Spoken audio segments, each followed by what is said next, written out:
Hi again. As you know, I'm Paul, this is Danielle, but we're going to be talking about beneficiaries right now. And we want to set some thought processes for you to begin the rumination of how do you want to leave a beneficiary their share of the trust. Because remember, the beautiful thing of a trust is that we really have a clean whiteboard and we can do anything you want with it. So therefore, there are some initial thoughts that we'd like to give you as you think towards handing off to the next generation, whether that's children, whether it's other beneficiaries, whether it's charities, what you have and how it's going to move. Yeah, so this is going to be a little bit more of a discussion at first. So I'll let Paul set up the story of how we're going to go through a sort of theoretical client, and then we'll talk about how the trust shares and how the divisions actually work for your beneficiaries. So the difficult part of this point in the conversation is that I'm oftentimes dealing with parents. And as a parent, I know and I have seen that parents tend to look at their children very rosy. Now maybe you're a realist, I get it. But we tend to look at our children because I believe that we're created uniquely to continue to forgive their mistakes and champion after their strengths. So what this means is that oftentimes we will hear language of, I trust my kids, they're responsible. And indeed, they may be. I don't know your kids. You do. So therefore, that's the difficult part of this exact point in time in the conversation. But we're going to give it a crack, okay? So here are some thought processes that you may want to consider, which is, we all know that if someone wins the lottery, they have sudden money come into their hands, and usually it's more than what they've ever had before. And what do you think the bankruptcy rate is for lottery winners? Yeah, you've heard it too, right? Which is about 80%.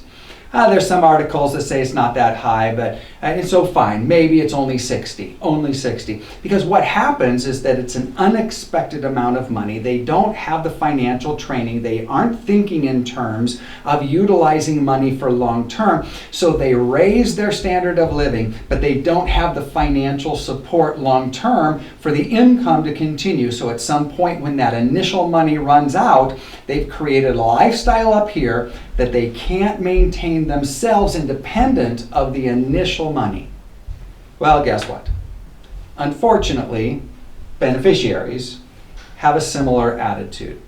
And Danielle would be a better person to see or to give you examples of what she's seen, but she does all the settlements, so therefore she's seen it over and over, which is, yes, I believe you, your kids are responsible. But have they ever managed as much as what they're getting? Some of your kids are doing great. They have really high-paying jobs. They're doing fantastic. Maybe that's the kid that we don't worry about. Great. There are others that we do have concerns as far as whether or not it's appropriate to say, here is the checkbook, knock yourself out, honey. So there's the starting premise to our conversation about how to think through what is in their best interest to ensure, if indeed it's one of your goals, to make sure that the money that you have worked hard all your life is going to last in their hands as long as possible.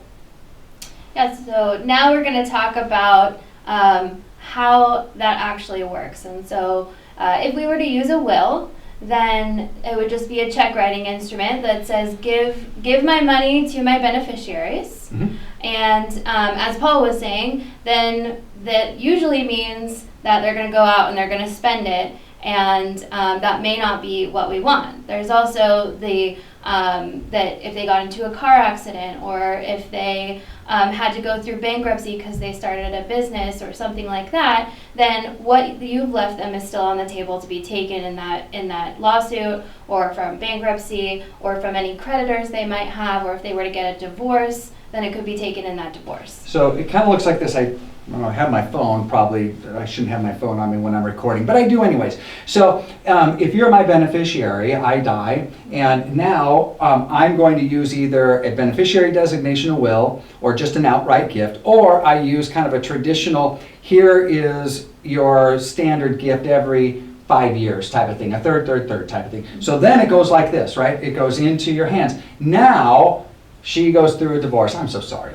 Now she's in that bad car accident. Because their assets are in her hands, we can come in and a creditor can just simply say thank you very much, and there's no control. However, in a trust. So when we're using a trust, then we can have a trust share. So I receive a trust share from Paul, and so the trust comes in, and now I have to have a specific facial recognition in order to access what is inside this trust. So I'm not Paul, so I can't access this phone right now because it doesn't recognize my face. So if I am the creditor or I am the bankruptcy court trying to get access to what is in here, I can't gain access because I don't have the right face. Versus if Paul has it, he can now unlock his phone and get access to everything that's inside of it, or access the trust.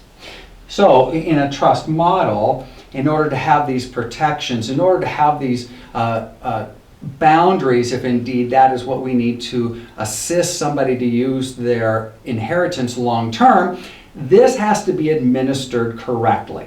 So we want to walk you through a brief journey of what is it going to look like in order for a beneficiary to utilize their assets, whether completely free, great, no problem, or if there are some other boundaries around, such as we unwind it for 10 years, they have a monthly income, we only use the income and we preserve the rest for the next generation. There's so many things we can do. But regardless of all that, even if they have a very liberal trust, which means that they can open up their phone and take whatever they want out, and they can use it as they desire, even a liberal trust needs to follow these basic administrative guidelines in order for there to be a trust. Yeah, so as we go through this discussion, one of the best things for you to be thinking about is how long do you want this trust to ultimately last? Yeah. So if you don't mind that they spend it within that 2 years, then Even 5 years or 10 years, yeah. Then that's one thing versus I want it to last an entire lifetime, or maybe I want it to go to my grandchildren. And how sure do we want to be that happens? So on a practical level, we're going to use a family of... I like whiteboards. Yes, you do. So we're going to use a family with 2 kids as our hypothetical family. So you've passed away now in this story, so everything's getting left to the 2 kids in this hypothetical story. So each beneficiary is going to get their own trust. Since I'm taller, we started up here with a revocable living trust. After you pass away, this is settled, and then your trust, for simplicity, says give each of my kids 50-50. So then the money is going to drop down into these trusts 50-50. The children are separated. They each have their own trust. They're no longer built together, and they can manage them individually apart from each other. Now, at this time when we split those trust shares into individual trust shares for your beneficiaries, then what happens is very similar to the previous video you watched about when a spouse passes away, which is the beneficiary can be the trustee, and they will be in charge of their administration, they'll be in charge of their investing, but they need a distribution co-trustee. So very similar process. What happens when one spouse dies was a setup to understand how the beneficiaries inherit as well. If it's good for spouses, then it's probably good enough for your beneficiaries as well. All right, please write down any questions, fill out the questionnaire part of inheritance considerations, and thank you for watching.